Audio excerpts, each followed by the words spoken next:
Where did the Greek gods come from? The Olympian deities and their impact on Greek culture. Well, according to Greek texts, they come from the skies. They're extraterrestrial, they're Atlantean, they have interstellar travel, they have the ability to come and go as they please through interdimensional levels, and they also shapeshift. So where do they come from? Inside All About History 117, uncover the origins of the Olympian deities and their impact on ancient Greek culture. Breaking down the stories of the head of them, Zeus, Athena, Hades, Poseidon, and more. History connects the dots between Greece and its neighboring culture, and you can find out why these gods were so important to regional identity, such as important connections between Athena and her namesake city of Athens. And Annette Gisket is your guide through the twisted tales of Greek mythology, giving you a crash course in the origins of Greek gods, from the Titans to the Olympians, and then explaining the role some key gods played in people's daily lives.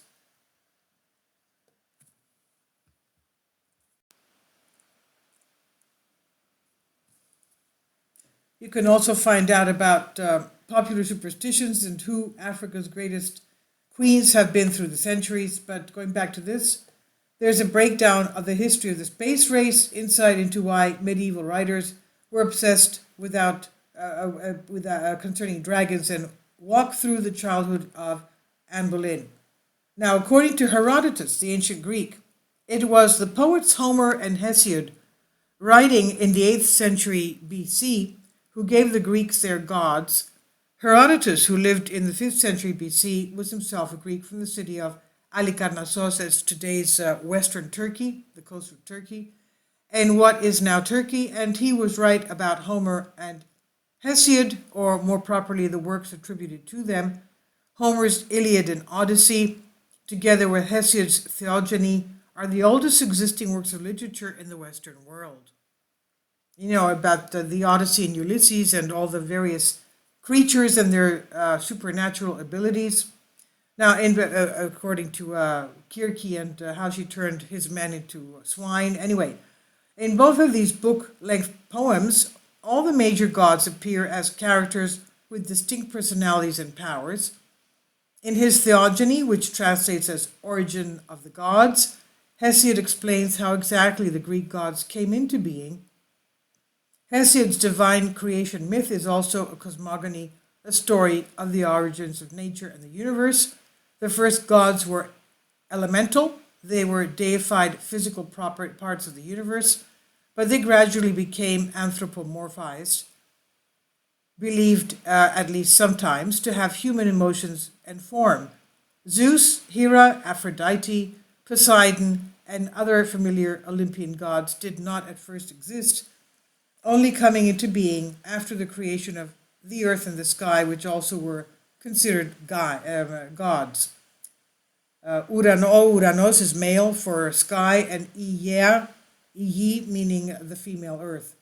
Now, according to Hesiod, the universe existed first as a vast nothingness, a vacant space for which the Greek word is chaos. From chaos arose Gaia, who was conceived both as our planet Earth and a great mother goddess. More primordial elemental gods would follow. Eros, the force of desire, also arose from chaos, and next came Erebus, darkness, and Nyx, night. Erebus and Nyx together bore ether and the bright upper sky, and Hemera, day. Wanting companionship and protection, Gaia herself produced Uranos, the sky, Uranus, to cover her on all sides.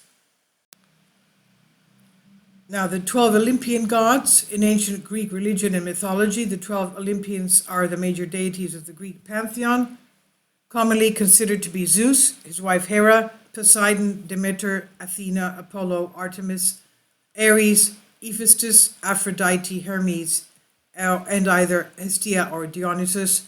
They were called Olympians because, according to the tradition, they resided on Mount Olympus.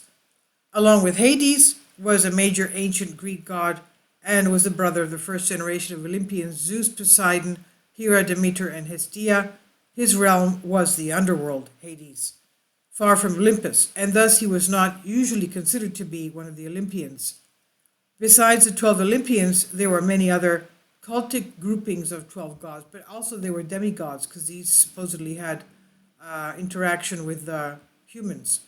Now, Olympians were the race of deities primarily considered of a third and fourth generation of immortal beings worshipped as the principal gods of the Greek pantheon, and so named because they reside they had a residency above at Mount Olympus.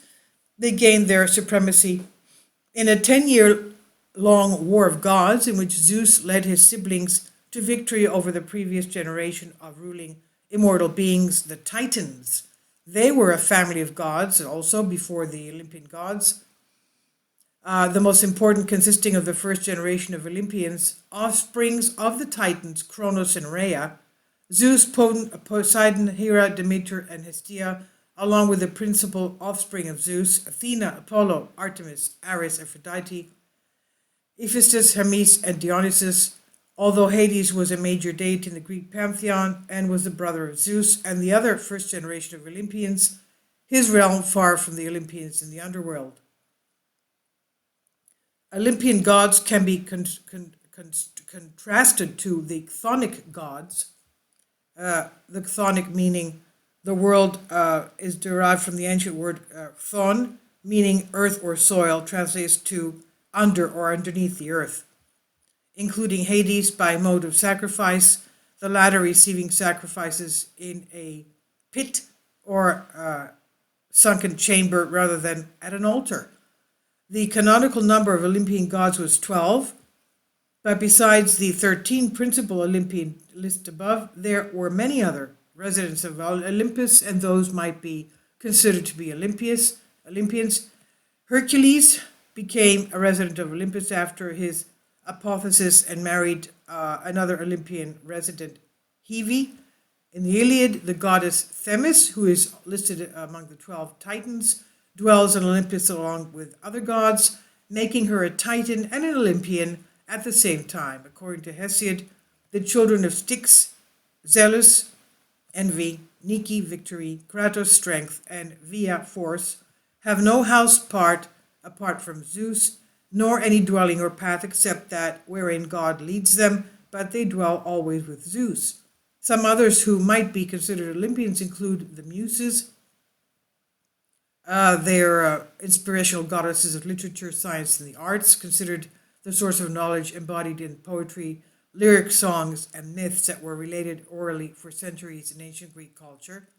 The Graces, the three Graces, the charity singular charis, or graces, were three or more goddesses of charm, beauty, and nature, human creativity, goodwill, fertility.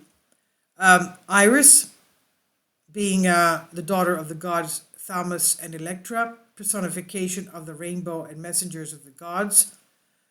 Theone was an ancient Greek goddess, Titaness, primarily known from Book 5 of Homer's Iliad, where she tends to the wounds suffered by her daughter Aphrodite. Aletheia, or goddess of childbirth and midwifery, and the daughter of Zeus and Hera. And Hora, meaning hours, were the goddesses of the seasons and the natural portions of time. And Ganymede, or Ganymedes, a divine hero whose homeland was Troy. Homer describes Ganymede as the most beautiful of mortals, abducted by the gods to serve as Zeus's cupbearer in Olympus. And this is also some details from Wikipedia. I leave links below for you for this. Please leave your comments, and thank you for your support. Kindly support my Patreon account. The daily posts are 5 videos daily, and they are totally different from what I have on my YouTube channel. Thank you so much for your support, and that you find all my content so interesting. You'll find the Patreon account details in the description box below.